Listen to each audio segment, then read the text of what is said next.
ओम ओम उक्थम इंद्राय संशयम वर्धनम कुरु निषिद्धि शक्रः यथा सुतेषु रणः रणनत सख्येषु च। प्रशंसनीय वेद मंत्र का इंद्रियों को वश में करने वाले के लिए वर्धन है, अनेकों को रोकने वाले के लिए शक्तिमान, जैसे हमारे लिए सुसंस्कृतों या पुत्रों में सख्यों में अत्यंत शब्द करे। ये जो मंत्र लिया गया है ये ऋग्वेद के प्रथम मंडल के 10वें सूक्त का ये पंचम मंत्र है।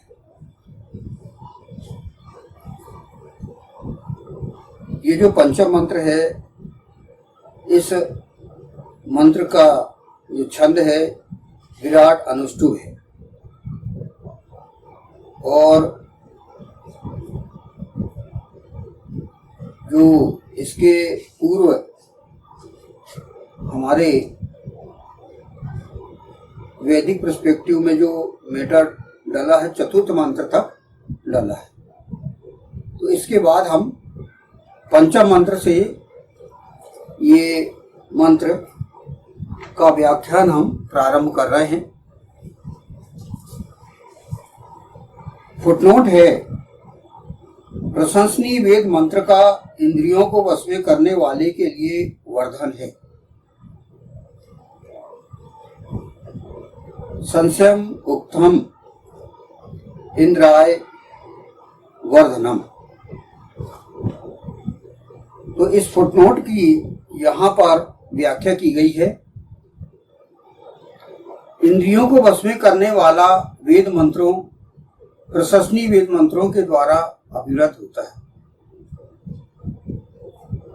केवल इंद्रियों को वश में करने से काम नहीं चलेगा, वेद का अनुगमन आवश्यक है, तभी व्यक्ति अपने जीवन में सफलता व अभिवृद्धि प्राप्त करता है। तो यहाँ पर यह बताया गया है कि इंद्रियों को वश में तो करना है हमें। प्रथम हमारा कार्य है इंद्रियों को वश में करना और प्रशंसनीय वेद मंत्रों के द्वारा अविरत होता है। तो ये कहा गया है कि भाई इंद्रियों को वश में करने के साथ साथ हमें वेद मंत्रों का भी अध्ययन करना पड़ेगा। ये इंद्र बनने के पश्चात अगला कदम ये, हर व्यक्ति तो इंद्र बन सकता है, लेकिन इंद्र बनने के पश्चात अगला कदम हमारा क्या रहेगा, ये यहाँ पर इस मंत्र में बताया गया है कि इंद्र बनने के पश्चात आपको करना है कि वेद का अध्ययन करना है, वेद का अनुगमन करना है। और वेद का अनुगमन आपको वेद पढ़ने का आएगा। भाई वेद हम पढ़ेंगे तब हम उसका अनुगमन करेंगे और उसके अनुगमन के पश्चात ही आप सफलता और प्रगति अभिवृद्धि आपकी होगी, है ना। ये मतलब आपको बताया गया है। कई इंद्रियों को वश में करने वाले बहुत सारे लोग हैं, लेकिन वो लोग क्या करते हैं, इंद्रियों को वश में तो कर लिए, लेकिन आगे क्या करना है उनको। भाई कोई धार्मिक मैटर यूट्यूब से देख लिए, उसके अनुसार उनको अनुगमन करना है। कोई धार्मिक किताब पढ़ लिए, देख लिए यूट्यूब में या नेट में, लेकिन उससे काम नहीं चलेगा। यहाँ पर ये बताया जाए कि आप वेद मंत्र से ही आपको सफलता मिलेगी और अभिवृद्धि आपकी होगी, तभी आप अच्छे सफल व्यक्ति कहलाओ। ये यहाँ पर इस फुटनोट में ये कहा गया है। फिर अगला है अनेकों को रोकने वाले के लिए कुरु निषिद्धि। ये जो फुटनोट है इसमें अनेकों को रोकने वाले के लिए, तो इसकी व्याख्या यहाँ पर इसकी की गई। वेद मंत्र यह भी बतलाते हैं कि व्यक्ति को कौन कौन से कार्य नहीं करने। वेद मंत्र में यह भी व्याख्या आई है कि आपको कौन कौन से कार्य नहीं करना है। यानी उसमें ये तो कहा गया है कि भाई आपको ये करना है वो करना है, ये अच्छे कार्य करना ही वो करना, लेकिन कौन से कार्य नहीं करना ये भी वेद मंत्र में बताया गया है। यदि कोई इंद्रियों को वश में करने वाला गलत दिशा में चलता है तो वेद मंत्र उसे रोकते भी है। यानी इंद्रियों को वश में तो कर लिया उसने, लेकिन गलत दिशा में चला गया तो सही दिशा आपको वेद मंत्र ही देगा। जो भी आपने वेद मंत्र पढ़े हैं आपके समस्या के अनुसार, तो उसमें वेद मंत्र आपको कोई कार्य करने के लिए रोकते भी। आपकी इंद्रियां क्या है? 5 ज्ञान इंद्रियां, 5 कर्म इंद्रियां और 11वीं इंद्री मन। तो ये आपको कहीं और भटका रही हैं, तो आपको क्या करना पड़ेगा कि वेद मंत्र के अनुसार आपको ये देखना पड़ेगा कि ये हम कोई भी कार्य कर रहे हैं कहीं गलत दिशा में तो हम नहीं चल जाएंगे। तो आपको वेद मंत्र रोकते भी, कहीं करने के लिए, अच्छे कार्य करने के लिए भी वेद मंत्र में कहा गया है और कहीं रोकने के लिए भी कहा गया है। तो इस फुटनोट में ये इस पर आपको जोर दिया गया है, रोकने के लिए भी कहा है कौन से कार्य आपको नहीं करना। जीवन में आगे बढ़ना और रुकना सब कुछ वेद मंत्रों के प्रकाश में निर्णय लेना व्यक्ति के लिए हितकर होता है। माने आपको जीवन में बढ़ना है ना, और रुकना भी है, तो सब वेद मंत्र के अनुसार करना है। कहाँ आके आपको बढ़ना है और कहाँ रुक जाना है, ये आपको इसी के परिप्रेक्ष्य में समझना है। ये किसी के कहने पे नहीं करना है कि कोई रिश्तेदार ने कह दिया कि ये वहाँ काम मत करो तो रुक गए, है ना। कोई और से आपको न्यूज मिली कि आपको पेपर में पढ़े आपने कि ये काम नहीं करना चाहिए या वो काम, मतलब अपन को बाहर से गाइडेंस नहीं लेना है, अपन को मार्गदर्शन हमको वेद मंत्रों से लेना है। हमें इसलिए तो कहा गया है कि प्रातः काल आप व्यक्तिगत स्तवन आप करिए। जीवन को सुचारू रूप से चलाने के लिए आपको ये कहा गया है कि बुद्धि को प्रेरण, सुबह सुबह बुद्धि को प्रेरण, ये इसलिए अनिवार्य किया गया सुबह व्यक्तिगत स्तवन, कि सुबह आप न्यूज या किसी से संपर्क, इसी से आदमी प्रभावित ना हो। आपको सबसे पहले वेद मंत्र से ही आपको मार्गदर्शन लेना, और डेली लेना, सुबह लेना और शाम को लेना। सुबह और शाम इसलिए बिल्कुल अनिवार्य कर दिया गया है। तो ये वेद मंत्र से हम अपना मार्गदर्शन प्राप्त करेंगे तो हमें सफलता प्राप्त होगी, नहीं तो फिर क्या है कि व्यक्ति भटकते रहता है। जीवन में आगे बढ़ना और रुकना सब कुछ वेद मंत्रों के प्रकाश में निर्णय लेना व्यक्ति के लिए हितकर होता है। अतः व्यक्ति को वेदानुसार ही आगे बढ़ना चाहिए तथा वेदानुसार ही रुकना चाहिए। इस हेतु उपयुक्त वेद मंत्र ज्ञात करना आवश्यक है। हमारे वेद में 20,416 मंत्र हैं, तो हमको 20,416 मंत्र एक साथ नहीं पढ़ना है कि समझ में आए चाहे ना आए। आपको उपयुक्त वेद मंत्र छांटना पड़ेगा, है ना। उपयुक्त वेद मंत्र छांटना पड़ेगा कि समस्या क्या चल रही है। मान लो कि आपके पिता पुत्र में चल रही है, तो उसके लिए वही वेद मंत्र है कि पिता का अनुगमन करे और मां का मन रखे, है ना, ये बात कही गई है। फिर पति पत्नी के साथ भी है तो भाई मधुर व्यवहार करने के लिए कहा गया, वो आपको वेद मंत्र काम आएगा। फिर कई प्रकार के स्वास्थ्य के लिए है, परिवार के लिए है, राजनीति के लिए है, आपको कई प्रकार के वेद मंत्र, मतलब आपको समस्या क्या चल रही है उस आधार पर आपको वेद मंत्र ढूंढना पड़ेगा जो आपके साथ चल रहा है। उस हिसाब से आपको उपयुक्त वेद मंत्र ज्ञात करके ही आप समस्या हल कर सकते। बहुत गाइडेंस दी गई है ना। तो ये आपको उस मतलब आपके जीवन में क्या चल रहा है उसके आधार पर आपको वेद मंत्र देखना पड़ेगा। फिर अगला फुटनोट यहाँ पर बताया गया है, शक्तिमान जैसे हमारे लिए सुसंस्कृतों या पुत्रों में सख्यों में अत्यंत शब्द करे।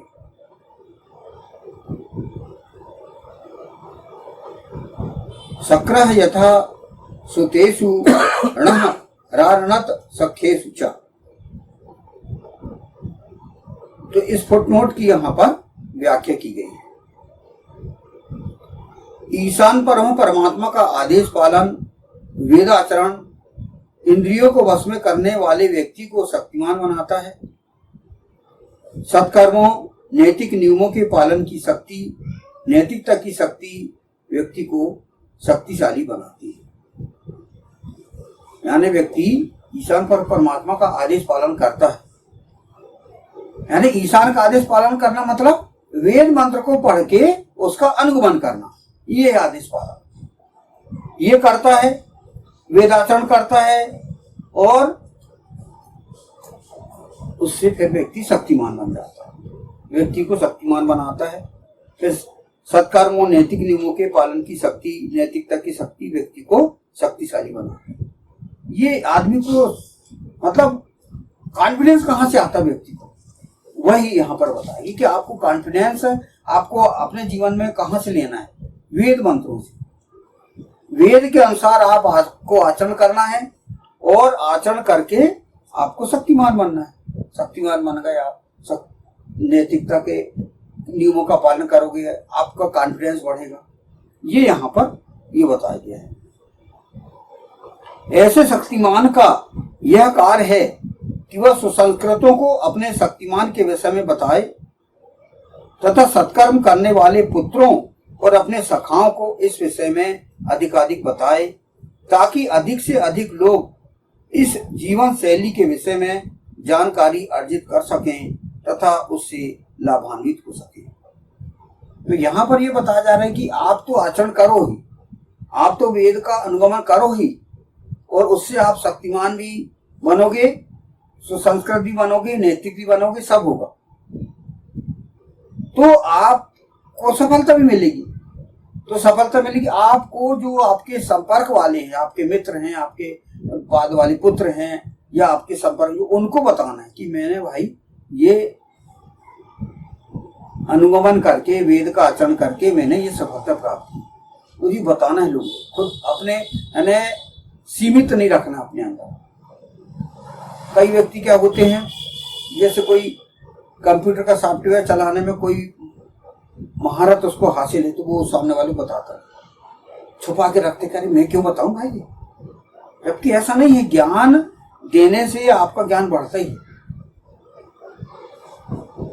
जानकारी आपको दूसरे को दे दिए, आपका ज्ञान जो भी है आप जानकारी, तो वो आपको मार्गदर्शन जिसको आप दे रहे हो तो वो खुश होगा।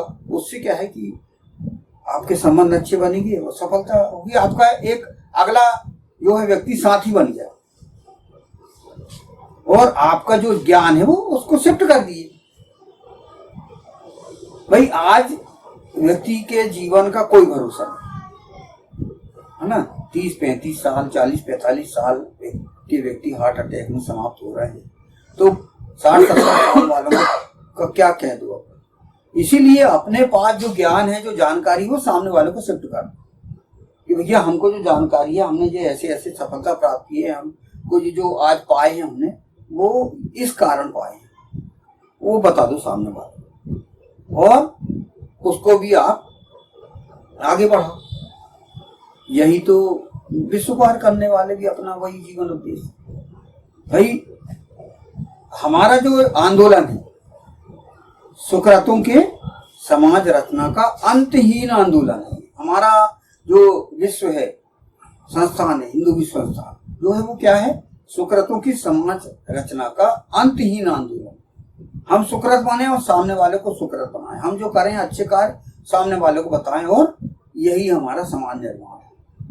और उसका कहाँ जड़ कहाँ है, हमारी त्रिसप्त है। ये सबसे पहली बात है कि आपका आधार स्तंभ आपका क्लियर रहना चाहिए। ईशान है और वह केवल एक है, इस पे आपका अटूट विश्वास होना चाहिए। इसके बिना आप आगे बिल्कुल नहीं बढ़ सकते, आप आगे चल नहीं सकते। जी आपका मेन इंजन है। ट्रेन चलती है तो ट्रेन में क्या है कि जब तक इंजन नहीं होता तो कहाँ से डब्बे चलने, खड़े रहेंगे डब्बे। तो ईशान अस्तित्व तो आपका जो है मुख्य आपका इंजन है, ईशान अस्तित्व है।